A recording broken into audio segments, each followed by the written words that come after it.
Bonjour très chers frères et sœurs, merci. C'est encore une fois votre frère, le frère Raphaël. Je vous ai donné mon témoignage, comment j'ai trouvé ma femme. Alors, c'est pourquoi j'insiste sur le fait qu'on ne se marie pas par l'amour, mais on se marie à cause du choix de Dieu. Dieu, si tu es un chrétien, si tu es une chrétienne, tu dois laisser Dieu choisir pour toi.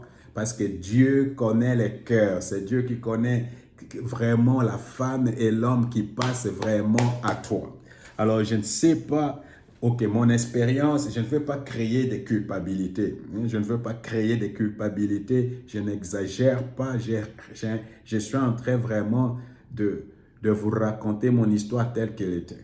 Et je vous dis vrai, quand cette femme-là est venue dans ma vie, beaucoup de femmes n'auraient pas pu me marier. J'avais pas de maison, j'avais pas d'appartement, j'avais un travail mais qui me payait même pas bien. Vous comprenez? Alors, je me souviens même après que nous ayons raconté tout ça, les anciens nous ont appelés pour dire non, nous pensons que la sœur est nouvelle dans la foi et que Dieu nous a dit qu'il faut que vous vous sépariez des choses. Alors, je n'ai même pas, on a discuté pour dire oui, c'est comme ça, c'est pas un problème.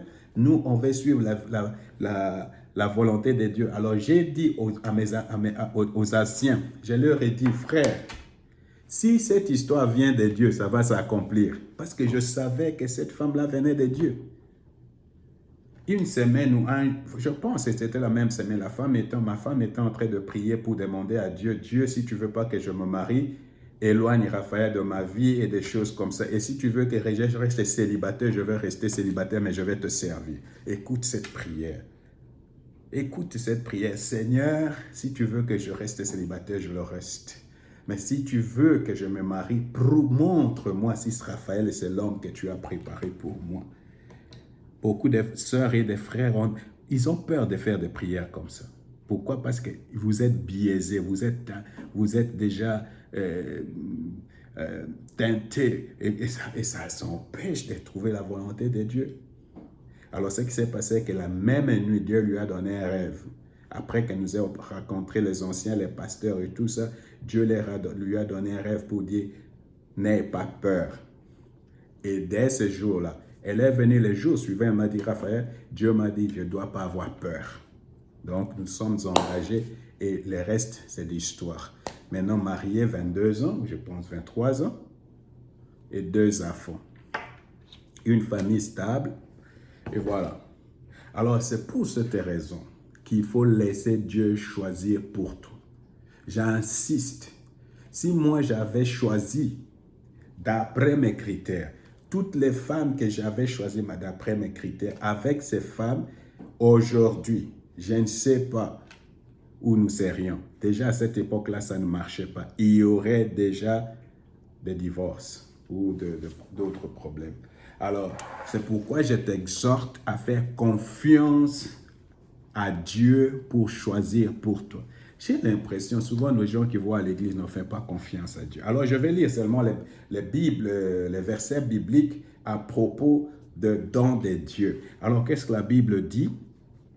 Dans Jacques chapitre 1, verset 17, « Tout cadeau de valeur, tout don parfait nous vient d'en haut du Père des Lumières et en qui il n'y a ni changement ni ombre dû à des variations. » Tout don bien, tout homme bien, toute femme bien, vraiment qui va m'aider, qui va m'épanouir, qui va m'accompagner dans mon ministère, avec qui je dois construire ma vie, cette femme, c'est un don, c'est une grâce. Elle vient de la part de Dieu.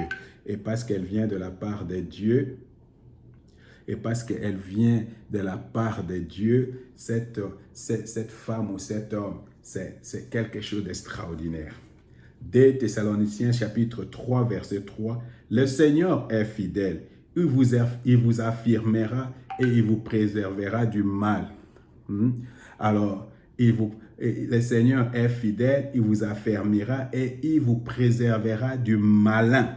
Ça, c'est un verset biblique qui m'aide personnellement. Chaque fois quand je vais prendre une décision et que je ne sais pas ce que je dois faire, je ne sais pas, j'ai prié, je vais écouter la voix de Dieu, j'ai lu dans la Bible.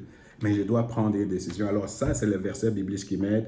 Je vais prendre une décision. Pourquoi? Parce que la décision que je vais prendre, elle peut être mauvaise. Mais une chose, je sais, Dieu est fidèle et il va me garder de prendre, de faire un mauvais choix, de prendre une mauvaise décision. Il va me préserver du malin ou du mal.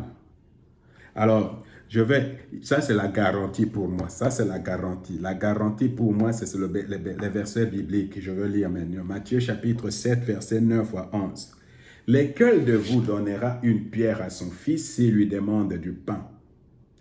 Ou s'il demande du poisson, lui donnera-t-il un serpent? Si donc, méchant que vous l'êtes, vous savez donner de bonnes choses à vos enfants, des bonnes choses.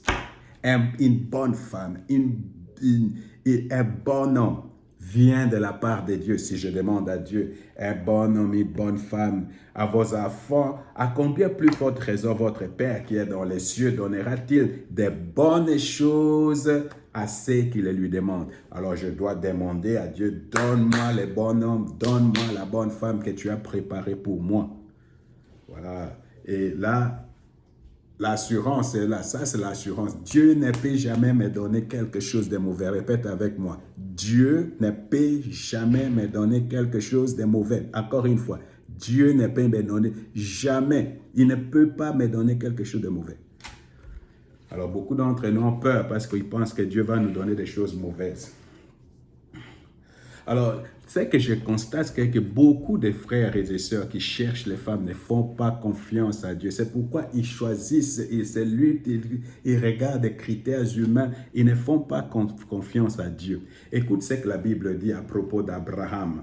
Abraham, notre père, ne fut-il pas justifié par les œuvres lorsqu'il offrit son fils Isaac sur l'autel? Tu vois que la foi agissait avec ses œuvres et que par les œuvres, la foi fut rendue parfaite. Ainsi s'accomplit ce que dit l'Écriture. Abraham crut à Dieu et cela lui fut imputé à justice et il fut appelé ami de Dieu. Alors j'ai pris une traduction, je vais lire seulement le verset 22, hein. Chaque chapitre 2, verset 22. Mais j'ai pris cette traduction de la Bible, comment ça s'appelle en allemand? Neues Leben. Ça veut dire vie nouvelle, une traduction de la vie nouvelle. Et je l'ai traduit en français pour nous, parce que c'est beaucoup plus important.